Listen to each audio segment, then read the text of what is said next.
Welcome to number 7 in this series of short talks on what meditation is and how we can begin to develop it. In the last talk, we were talking about how developing our meditation is much more a case of working on the conditions, the foundations which put the mind in a place where we can meditate, rather than sitting there trying to meditate or trying to focus on an object. And out of those conditions which lead to good meditation, we began to talk about the first one, which is that of mindfulness. Now, mindfulness is traditionally defined as the ability to not forget one's virtuous or neutral object of attention. And clearly, the reason why we talk about a neutral or a virtuous object is that we can also be mindful of negative things. We can be mindful of anger and anxiety and fear and so forth, but doing that is clearly not going to be helpful. So there is that specification that it should be a neutral or virtuous object. Then, as we were saying, mindfulness is a mental quality, a mental muscle. And it's one that we can develop and build up and make stronger. And as we do so, that will lead to a better meditation, to more focus and more ability to stay with our object of meditation. And we talked about doing that not just in meditation, but also during the day as well, having mindful moments. On top of those mindful moments, another very useful and powerful way to build up our mindfulness is by doing a mindful action during the day. By finding something in the day that we do, usually something which is irregular, something we do on a daily basis, and ideally making it something which we don't particularly like to do. In other words, something which we tend to rush through and want to get finished and move on to the next thing.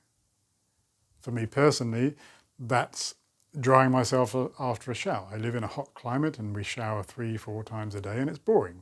Drying yourself after a shower is boring. And therefore, because of it being boring and uninteresting, we tend to want to get on to the next thing. We tend to rush through it so that we can move on to the next thing. And although that itself isn't a problem, what is a problem is that as well as that rushing through it and that wish to get on to the next thing, there is a low level of anxiety often in our minds when we do these things. That low level of anxiety is because we want to not be doing this.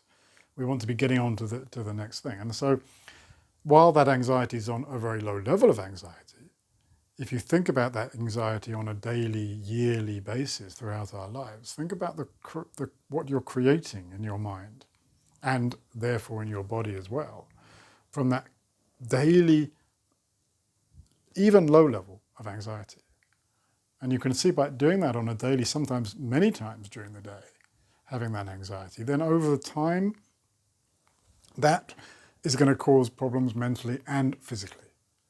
It's been shown very clearly, and I see it in my own work, that anxiety, fear, stress, etc., these are factors which are hugely influential in the onset of chronic disease, particularly chronic disease.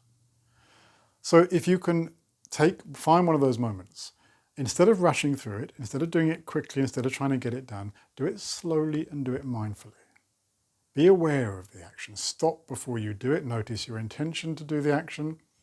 Then when you begin to do the action, move slowly. Notice the movement of your body. Feel how your body feels. Notice, for example, in my case of drying myself, I notice the towel. Where is it on my body? Where is my body dry? Where is it wet? How does the towel feel on the body, etc.? Notice every part of the action. Be aware. Be there with the action. And you'll find that by doing that, you're building up this mental muscle of being mindful.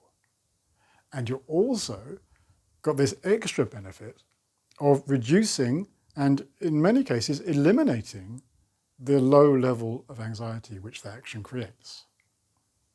And therefore, the action may not become enjoyable, although in some cases it may do, but at least it won't become something you're trying to rush through and finish.